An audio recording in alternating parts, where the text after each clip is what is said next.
Let's find out why they call Osaka the kitchen of Japan. We'll do some sightseeing and visit some shrines, but we're really here for the food. And we also celebrated our 26th wedding anniversary. Hey, sweeties, we got back from Japan about a week ago. We flew into Tokyo and we took the bullet train, the Shinkansen, a 2.5-hour ride into Osaka. The Shinkansen from Tokyo to Osaka has a great view of Mount Fuji. We passed some rice fields, checked into our hotel, the Fairfield Marriott Osaka Namba, and went to the Namba Shrine, just a few minutes walk from our hotel. This shrine is free to enter. Just make sure you check the hours that it's open before you go, because you don't want to get there and the gates are closed. The lion's open mouth is said to swallow evil spirits, and it's a very popular shrine with students and business people.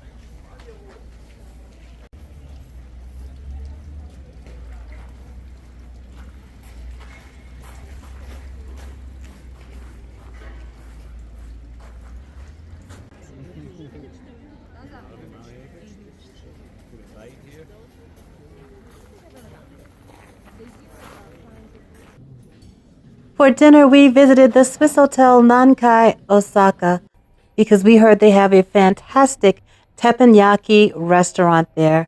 That's Tepanyaki Minami at the Swiss Hotel. Wow.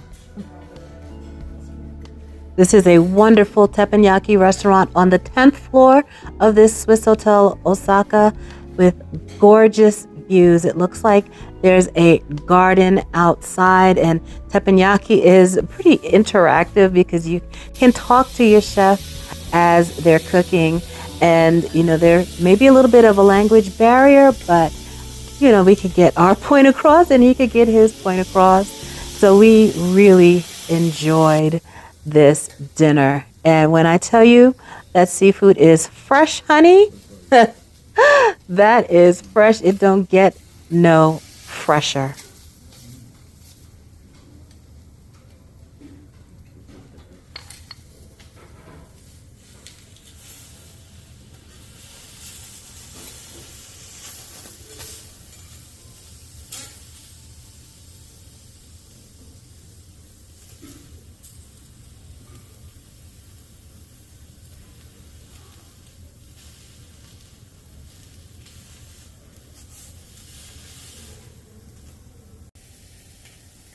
We start off dinner with this gorgeous salad with fresh scallop and crab, while a chef is making that shrimp on the teppanyaki, and he even made part of the shrimp body into a cracker by pressing it against the teppanyaki griddle.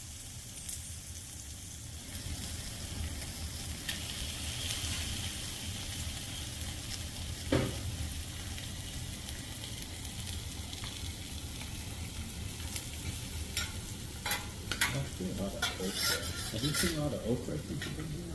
Really?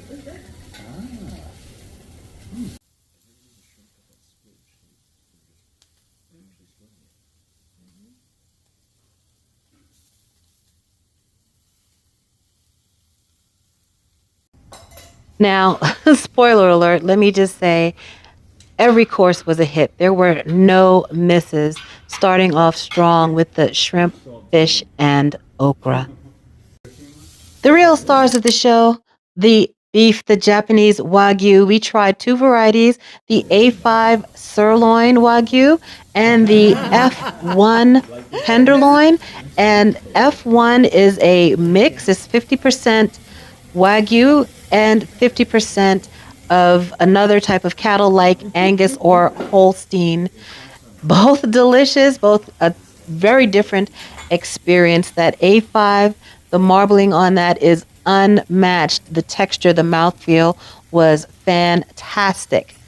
And the F1 Tenderloin was just delicious, much juicier than your normal tenderloin, which can be, to me, not as flavorful as I'd like. So for me, if I'm going to get a tenderloin, that F1 is spectacular, the way to go. And notice how he puts the the A5 Wagyu sirloin on that griddle after he puts the F1 tenderloin, because the F1 can cook a little bit longer than the A5. The A5 has the fat that basically melts in your mouth. It melts at a lower temperature than the fat in the F1.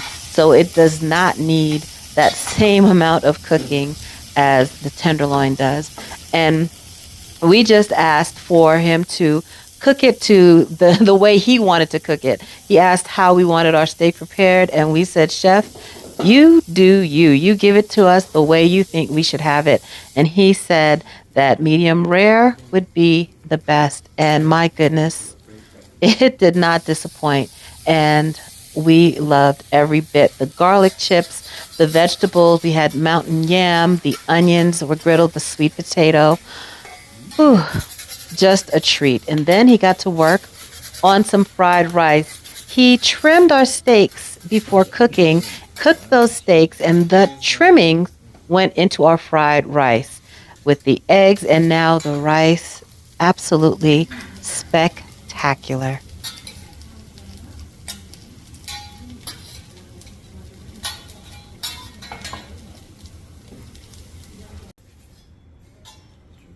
And then it was time for dessert.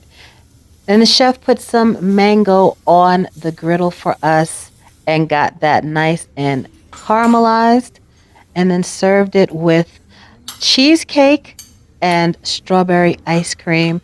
Such a delicious combination and such a lovely way to end our meal here.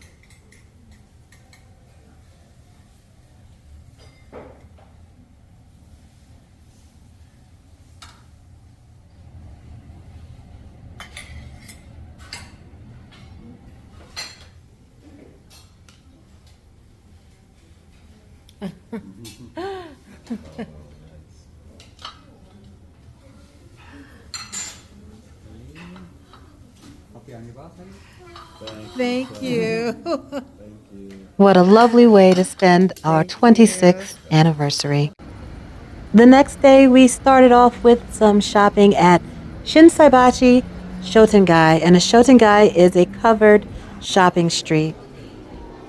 I don't know what you're into, but this place has got it. They got the Studio Ghibli, they've got the Godzilla, all the brands are there. I mean, not all, but you know what I'm talking about. From Armani and Gucci, all the way to thrift shops. But my favorite was this one. This is Bruno slash Travel Shop Milestone, and I wanted one of everything in this shop. And I regret that I didn't buy more. I wanted this thing. I wanted that thing. I wanted it all.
Feels like aluminum coated steel.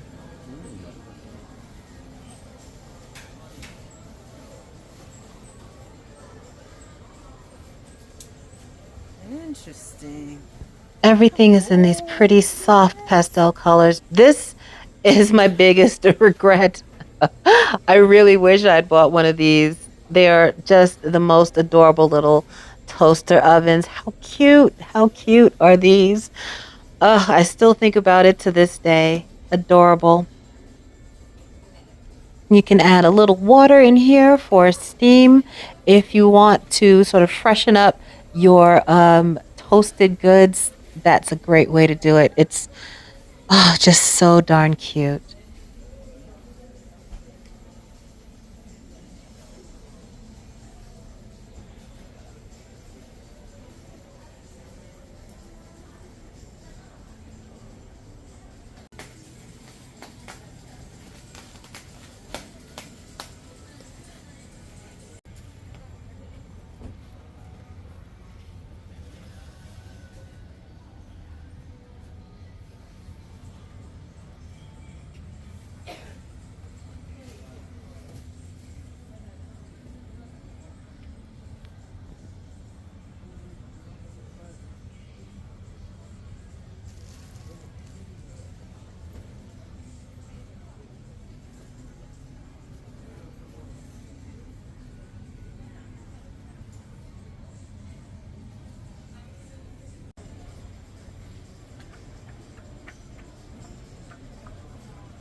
I did buy some of these plates, the ones in the center, and to my eye in the store, they looked very pink.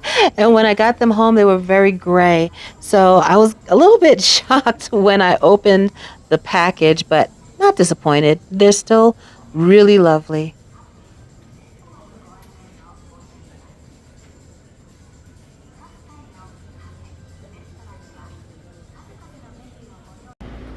And now it's time for lunch. We had ramen at Zendoya in Shinsaibashi, and it was fantastic. It was absolutely fantastic.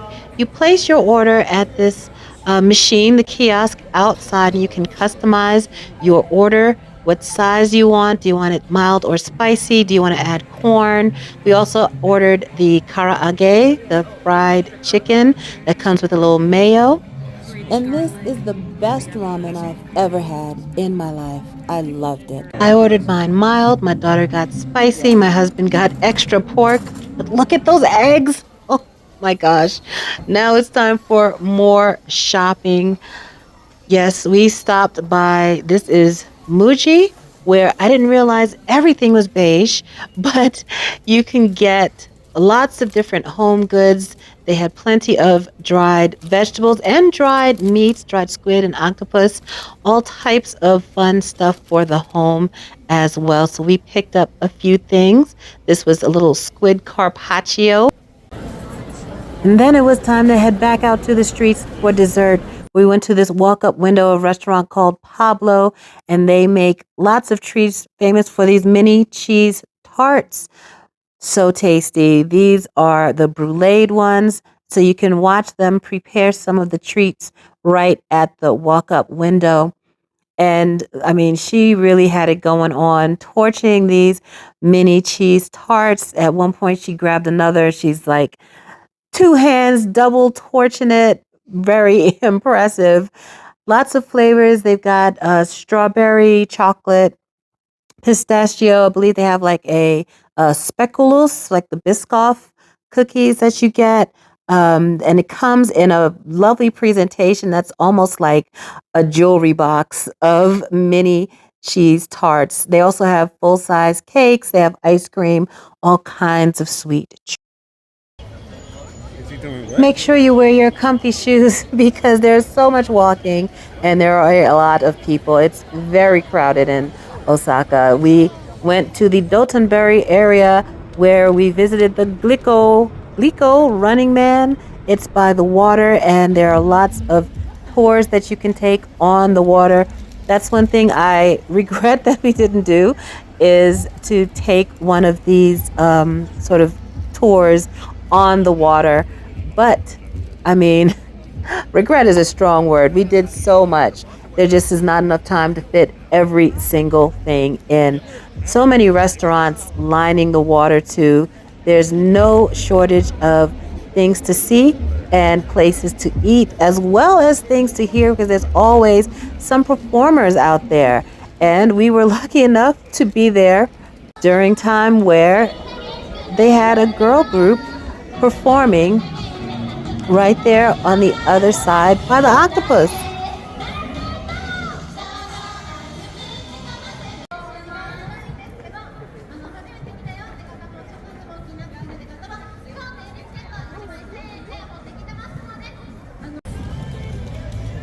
After sightseeing, it was time for more knife shopping. We found ourselves back at Tokuzo Knives. We visited another branch of Tokuzo Knives in Tokyo. This Osaka branch has a beautiful display that shows the progress, the process of knife making, and they have both stainless steel and carbon steel knives. The stainless steel does not rust as easily as the carbon steel, making it lovely for everyday use.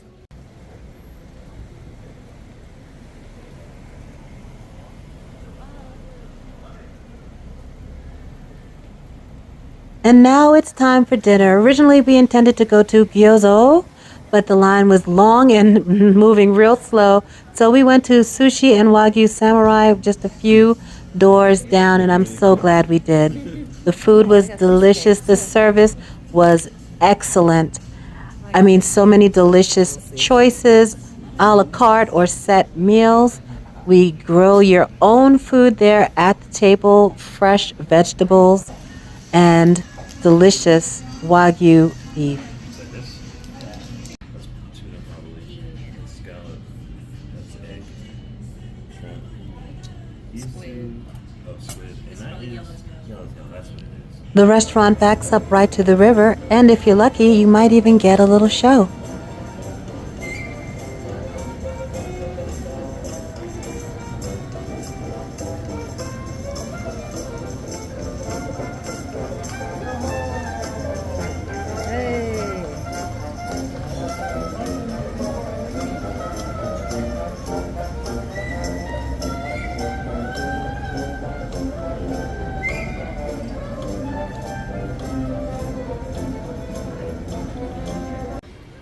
Now we're back onto the street past this tank of pufferfish, and we passed this gorgeous bakery, Panshiru Tzuka Yama.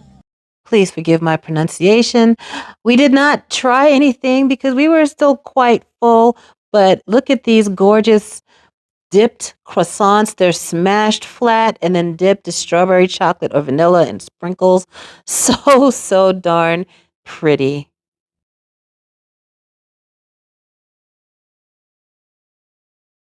Did I say we were full? Just kidding, because we stopped for takoyaki at Junk, and it wasn't no junk. It was so tasty, hot. They never cool off. Quite delicious.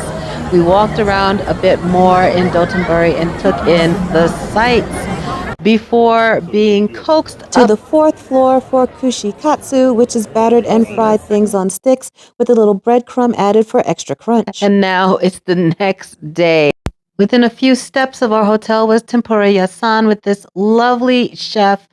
They did not allow video, but they did allow pictures. And yes, tempura, everything fried from vegetables like asparagus, fish, and onions, and just you name it, they fried it. And it was all so tasty. For more sightseeing, we visited Oma Sky, which has a lovely observation deck at the top where you can check out the city. And those are escalators there that go straight through the middle in the open air. And somewhere I read that it was that Oma Sky had a garden, but all I saw was these plastic plants. I think the garden was metaphorical, but downstairs you couldn't find this lovely maze. It's almost like a little village of shops and restaurants. And the best Okonomiyaki is right here. Okonomiyaki Kiji. And Okonomiyaki is like a pancake filled with cabbages and carrots, shredded vegetables, and basically whatever you want. Pork. They put a little shiso leaf in there, which is very unique to Osaka. And you can get seafood or pork. and it's darn tasty. They glaze it with the okonomiyaki sauce and then top it with some bonito flakes and dry seaweed, and they serve it at a little griddle on your table. Is hot, so be careful. That keeps your okonomiyaki hot while you're eating it, while you're having your meal. Man, it was so darn tasty. That pork was giving me a little bit of a challenge to cut through with the sort of spatula thing that they give you. But my goodness, it is quite delicious.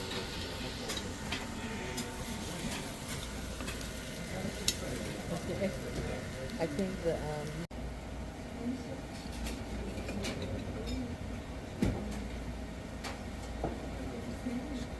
And then we ordered the yakisoba. This, and you can customize it with seafood or pork if you like. They use a lot of cabbage in this restaurant. You can even get the combo okonomiyaki yakisoba together. This is the outside entrance. You can enter from outside or from in the building. And they have a beautiful garden outside, not up there, but outside. And it's a wonderful place to visit. There's more food tours of Japan coming up. Next is our trip to Kobe. A food tour of Kobe because, yes, we had to get the Kobe beef in where? That's right, Kobe.